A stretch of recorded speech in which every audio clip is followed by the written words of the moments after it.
Salut à tous, c'est Axel Meux de Sunlaken TV. Nous sommes au Splendide de Lille à l'occasion du concert de Le Blast avec les mecs de Putudofab. Salut les gars, ça va? Salut, ça va? Salut. Alors la dernière fois qu'on vous a vu à Lille, c'était à l'occasion du Chaotoxin Fest. Ouais. Alors du coup, on va revenir un peu sur la date d'ailleurs du Chaotoxin Fest. Quel ressenti avec le recul en fait gardez-vous de ce festival? C'était chouette. C'était chouette. C'était chouette, c'était un beau plateau parce que du coup c'était un plateau qui représente bien en fait le label Chaotoxin déjà. Et je pense que tout le monde en fait avait un peu pioché de ce qu'il voulait voir en fait, Carnival Lincoln notamment. Il y avait Otargos, donc c'était un panel quand même assez large. Pour nous ça s'est super bien passé, le public était très réceptif. Et je pense que du coup on a tous passé un bon moment en fait. D'accord. Ouais, c'est clair. En plus, bon, forcément, la RNM dans des bonnes conditions de jeu. Donc, d'un point de vue niveau groupe, matériel, tout ça, super accueil. Donc, ouais, très bonne date. Puis il faut dire qu'on se sent en famille en général dans ce genre de festival, pour ce festival du label. Donc, il y a des amis partout, des potes partout. C'est une super ambiance quoi, pour jouer. Et du coup, ce soir, vous êtes donc avec Tool Blast et The Low Jack Feedback, un autre groupe donc, du roster de Chaotoxin. J'aimerais bien savoir comment elle s'est conçue en fait la date pour vous, comment c'est le Blast qui vous a contacté directement pour jouer ou comment ça s'est passé en fait? Ouais, donc en fait c'est Hervé, le batteur des Louds, qui nous a contacté directement, sachant que bon, moi j'ai vis à proximité de chez Hervé, on est assez proches, donc je pense qu'il a pensé tout de suite à nous quand il a eu l'opportunité de choisir les groupes avec qui il voulait jouer. Donc ils nous ont contactés. Ils nous ont proposé la date, on a dit les ça tranquillement, entre potes quoi, en fait. Donc il n'y a pas eu de difficulté pour la réponse. On s'est concerté forcément parce que ça reste quand même un choix de groupe. Et on a dit oui tout de suite. L'affiche est aussi cohérente, dans le sens où les trois groupes présentent vraiment quelque chose de différent et je pense que le public va s'y retrouver. Ouais, c'est vrai qu'il y a une musique très lourde donc de The Low Jack Feedback. Vous, c'est carrément du grind carrément dopé hein, comme il faut, et avec le blast donc death metal, donc tout le monde va s'y retrouver quoi. Ouais, carrément. Et du coup, j'ai entendu dire que votre concert de ce soir allait durer presque 50 minutes. En sachant que vous jouez du grind, je me suis posé la question, un concert de grind de 50 minutes, alors que pour des morceaux qui durent à peine 3 minutes, comment vous allez faire du coup pour assurer le concert? Je vais demander à Lay. On va commencer par faire beaucoup de morceaux, d'abord, parce que s'ils sont courts et qu'il faut remplir tout ce temps, il faut en faire beaucoup. Et pas les jouer trop vite. Hein c'est ça, c'est ça. Tranquille. Voilà, donc dès qu'il y a un passage lourd, il est bien lourd. Hein, voilà, on va dire ça. Hein, je crois, on verra tantôt. Ouais. T'as fait des variantes parce que pour l'instant. J'ai rajouté un petit truc un peu funky, vous verrez, c'est sûr. D'accord. Et du coup, le groupe, donc, dans le Putudofab, à la fin de l'année dernière, du coup, est parti tourner avec Merciless pour promouvoir leur nouvel album, du coup. Vous êtes passé, vous avez tourné un peu partout en France, vous êtes parti en Espagne. Est-ce que vous pouvez résumer un peu les moments forts de cette tournée et nous dire un peu comment cette tournée s'est organisée? Et si je me souviens bien, vous avez même fêté l'anniversaire de Max Otero, donc j'aimerais bien avoir quelques petites anecdotes de tournée comme ça. Ça dépend lesquelles. On va établir des paliers, des niveaux, le niveau 1, le niveau 2, le niveau 3. Il n'y a pas de censure. Non mais en fait l'idée a germé dans la tête de Nicolas du label Chaotoxin de monter une tournée en fait pour la sortie de l'album de Merciless.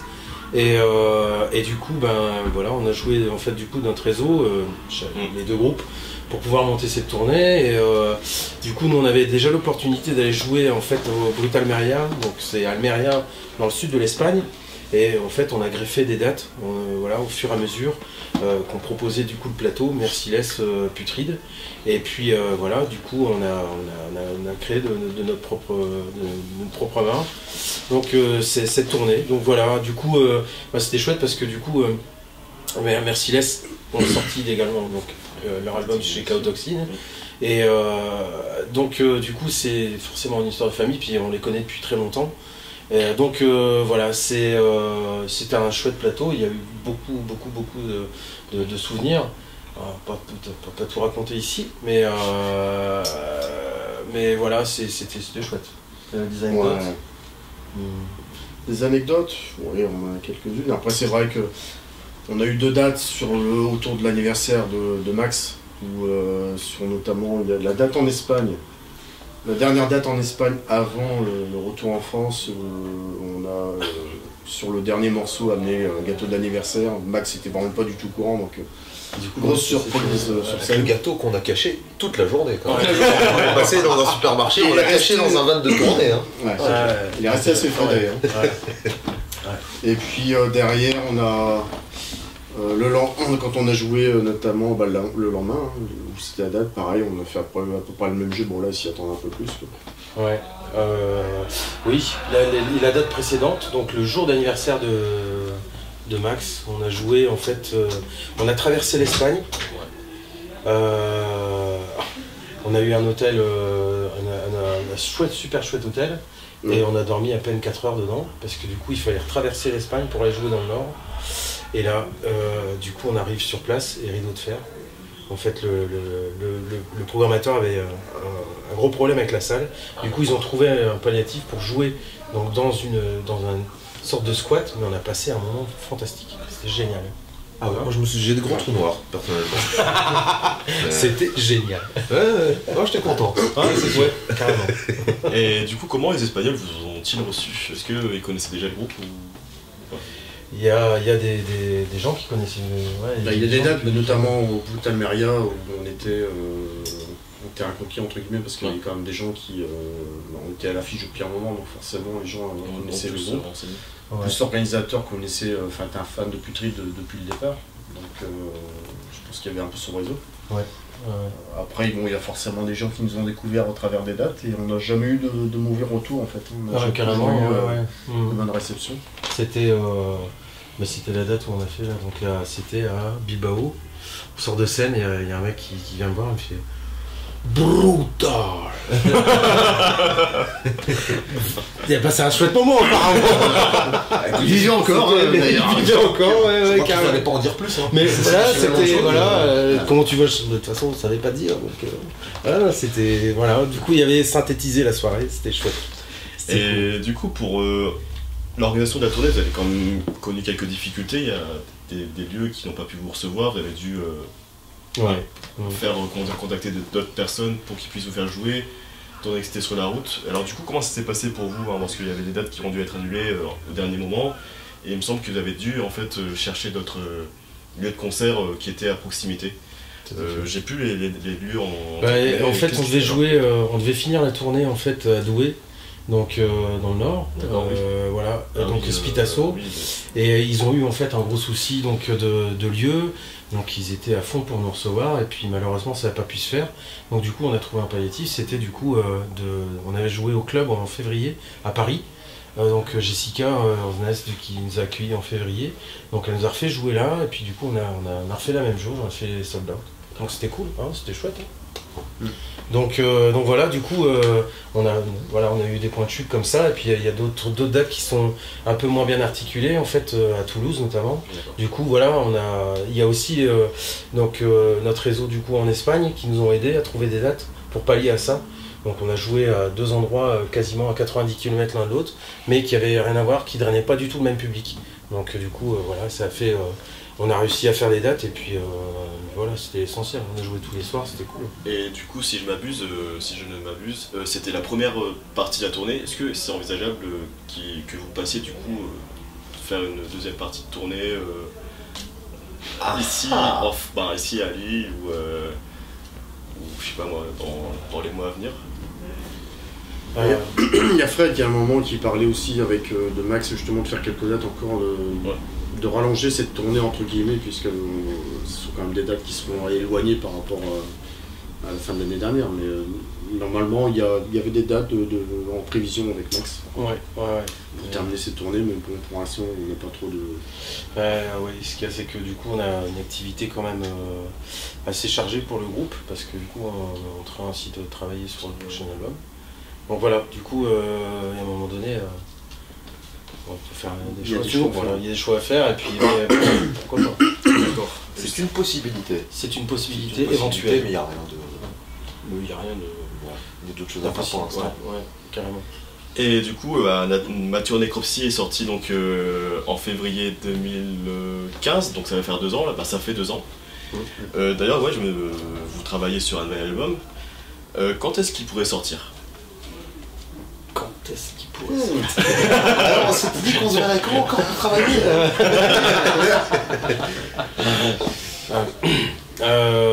Oui, ça va dépendre de beaucoup de choses en fait. Voilà, il y a plein de paramètres qui entrent en ligne de compte, les plannings respectifs de chacun, parce que là il joue aussi dans The Human, donc voilà, qui a aussi Bonne Pipes.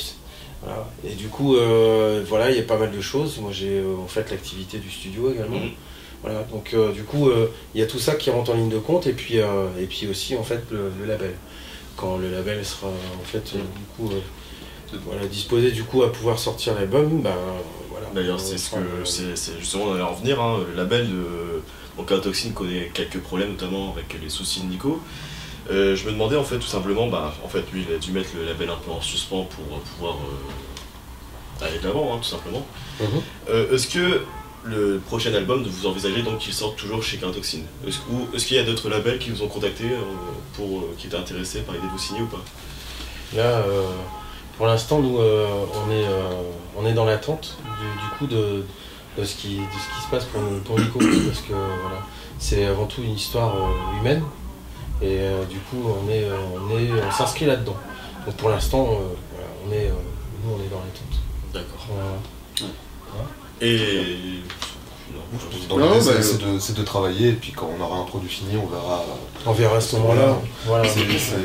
C'est l'avantage entre guillemets d'avoir notre studio, c'est qu'on peut travailler indépendamment du label. Donc on continue à avancer sur l'enregistrement, sur le travail de l'album. Après, au final, quand le produit sera fini, voilà, on fera le point avec Nico, et puis. Vu que l'album en fait il est produit au studio, donc Psychon Studio, qu'on produit en fait notre album, forcément on va avoir le produit, on va avoir la finalité du truc, donc à ce moment-là, quand tout sera prêt, et voilà, on verra ce qu'on fera à ce moment-là, mais ça ne nous empêche pas de travailler comme dit Franck du coup, et de finaliser en fait voilà, le produit quoi. Et du coup, le nouvel album, est-ce que vous avez décidé des idées, est-ce que vous pouvez tout simplement nous dire à quoi il va ressembler à ce moment-là ou pas? Est-ce que vous savez un peu à quoi il va ressembler ou pas? Disons que c'est une continuité. Alors déjà, il faut savoir que sur scène, quand on joue 50 minutes, on est obligé, du fait de la durée de Mature, de jouer d'autres titres. Ça veut dire qu'on joue déjà des titres qui seront sur le prochain. Donc ça donne déjà aux gens un peu, je dirais, une idée de la continuité ou pas de la musique. Sachant que derrière, on est en plus en train toujours de composer, donc on essaye de trouver une ligne directrice par rapport à ce qui a été fait sur Mature, mais on ne se ferme pas sur d'autres ouvertures. Et puis le fait aussi, qu'il faut quand même aussi prendre en compte, Mature a été écrit il y a 20 ans, c'est-à-dire à l'époque avec d'autres personnes. Je fais l'allusion notamment avec l'arrivée de Lay. Lay apporte son côté, je dirais, personnel, sa connaissance, mais sa culture musicale aussi. Ce qui fait que là, on a enregistré de nouveaux titres le week-end dernier. On a une autre coloration, je dirais, des morceaux du fait de l'approche différente de la batterie, en fait. C'est sûr, il y a toute une autre implication, je pense aussi maintenant. C'est vrai que toi, avant, tu n'as pas participé à l'album. En tout cas, dans la composition, j'étais comme ça. Ouais. Mais en tout cas, par la suite, il y avait déjà de la musique qui était là, il y avait déjà tout qui était presque fait. Donc moi, j'ai d'abord servi à faire des lives. Et maintenant, on va dire, comme Franck dit très bien, ça donne vraiment une autre couleur, je pense. Parce que même en imaginant qu'on puisse refaire Mature Necropsy avec moi qui joue à la batterie ou avec un autre batteur, ça va complètement changer la dynamique même, je pense, de certains morceaux. Donc à mon avis, il va y avoir une évolution naturelle dans tout ce qu'on va faire. Parce que l'équipe a changé, qu'il y a des choses. Carrément. Il y a eu des concerts en plus depuis aussi, on a joué. Carrément, il y a tout cet historique qu'on porte avec nous et qui vont faire que ça va se retrouver sur le Scud naturellement. Donc voilà. Mais il y a aussi une autre approche en studio, c'est que voilà, nous on continue à composer en fait comme on a pu réécrire Mature. Mais en même temps, une fois que là on passe au processus donc, de production, là il y a la patte de Lay qui est indéniable et qui est super chouette. Ah non, mais vraiment, ouais, non, mais c'est tout frais, c'était il y a à peine une semaine et D'accord, je pense que c'est trop classe quoi. Et du coup, il est rentré chez toi, du coup, dans ton propre home studio. Tout à fait. Donc, Ouais, j'ai déjà visité plusieurs fois. Bah Je oui. le connais un coup. Et du coup, il a grandi, du coup, ton studio, du coup. Est-ce Ouais. que tu peux toucher quelques mots, hein, c'est ton moment promo, si tu veux en parler. Oui, ben en fait c'est un sorte Psychro Studio. Non mais en fait c'est un projet qui date d'il y a plus de 10 ans en fait et on a acheté avec ma femme on a acheté la maison dans le but de créer un lieu pour la musique. Voilà. Donc c'était un peu le principe. Et puis voilà, est née donc cette salle. En fait on avait une unique salle. Et là en fait naturellement le bâtiment qui était attenant était bien attaqué par l'humidité. On a tout sorti, on a fait machin, on a fait clean. Et du coup le studio s'est agrandi. Donc maintenant il y a une véritable régie qui est fermée hermétiquement d'ailleurs, il faudrait que tu passes voir ça. Et du coup là on a la possibilité de pouvoir faire des prises dans de bonnes conditions et puis de manière tranquille. Donc voilà, franchement c'est chouette. Et du coup c'est où? Donc c'est situé en fait dans le Valenciennois, donc c'est à mi-chemin entre l'Avesnois, le Cambrésis et le Valenciennois, très proche de l'autoroute. Et donc, du coup tu c'est à acceptes 40 ce genre de minutes. groupe? Est-ce Oui, que c'est que du métal ou tu Non, fais non, aussi du non, rock? ouais, on peut faire du rock, ouais, tout à fait. Moi, j'ai une culture musicale en fait un peu plus étendue que le métal, et en fait, on m'a sollicité pour faire du rock. J'ai fait voilà, musique du court-métrage, j'ai fait plein de trucs, voilà, moi, tout ce qui touche à la musique, j'ai jamais fait du jazz. Donc, mon Dieu. Et du coup, on va parler de cette grosse date qui va arriver, donc le Hellfest. Oh là là là là. Donc c'est Ouais. sous la Altar, c'est ça? Ouais. Voilà. Altar, vous allez jouer à quelle heure, quel jour? C'est le vendredi. C'est le vendredi. Et je crois que c'est l'ouverture. L'ouverture du festival. Ouais. C'est vendredi, je crois. Ouais. C'est C'est 10h30. 10h30. Ouais. Du coup, ça fait comment, du coup, cette date? C'est le management, les producteurs du FS qui vont nous contacter? Vous allez envoyer des courriers, je sais pas, des mails? Ça a été... Oui, ça s'est fait par mail, entre autres. Et puis, en fait, on a joué au Muscadef en compagnie, Ouais, c'était une date qui était quand même aussi... C'est pas loin. Ouais, donc voilà. On a joué au Muscadef en compagnie de Napalm Death. Pour nous, c'est... Funky, c'est quand même... Tout à fait. vraiment une grosse influence. Et du coup... une grosse influence, et puis voilà, on adore ça depuis tout le début. Donc c'était vraiment un plaisir de partager le plateau avec eux. Et en fait, il s'avère que du coup, la plupart de l'équipe en fait du Muscadef travaille pour le Hellfest. Donc il y a plein de bénévoles en fait qui voilà. Donc c'est deux festivals en fait qui sont jumelés entre guillemets parce que c'est la ville juste à côté en fait. Donc, oui. Donc du coup là ça s'est fait un peu naturellement parce que en fait Ben qu'on salue du coup travaille aussi en fait là-bas et puis voilà on connaît un petit peu du coup les gens, on a envoyé des machins et puis ils ont eu des échos du concert, on a fait un super concert Muscadef. Donc c'est totalement lié en fait.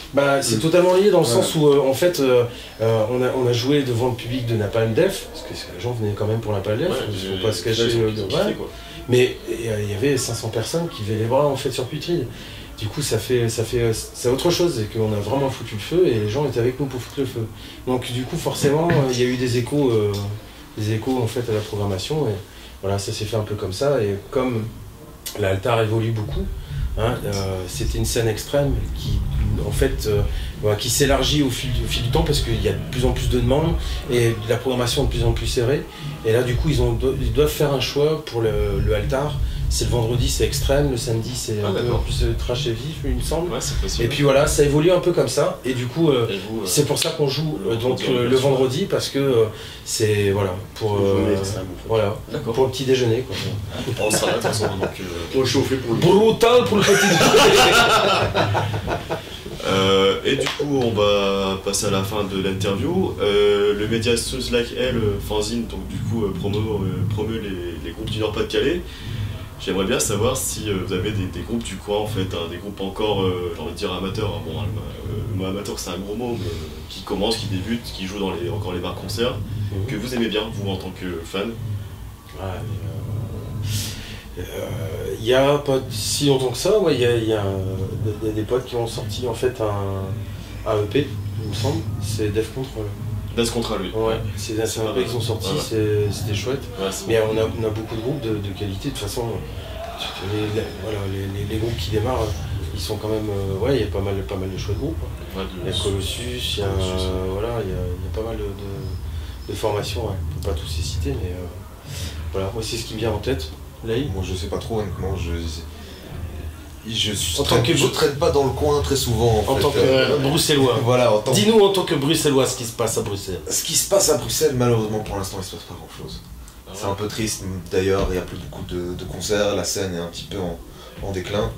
Mais en tout cas avec mon autre groupe, D-Human, on se fait une affaire personnelle maintenant d'essayer de redémarrer cette scène là-bas, promouvoir des concerts, etc. Mais des groupes extrêmes à Bruxelles, il n'y en a jamais vraiment beaucoup eu, c'était une scène très hardcore. Et pourtant, il me semble qu'il y a quand même une grosse boutique métal à Bruxelles.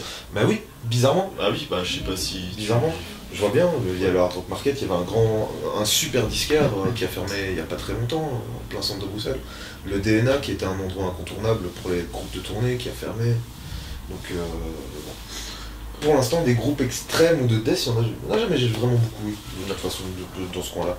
On a plein de groupes de hardcore, plein de groupes de trash, on a du black metal, on a une Throne qui est là depuis qui qu'on voit bientôt au théâtre de Denain. Et puis de Bruxelles, justement en parlant de Throne, il y a quand même de la pointure, c'est Emptiness maintenant, qui est un groupe qui sort sur Season of Mist. Ils sont de Bruxelles, il y en a 2 qui jouent dans Throne en fait, mais leur projet principal c'est Emptiness et ça vraiment, ça déchire.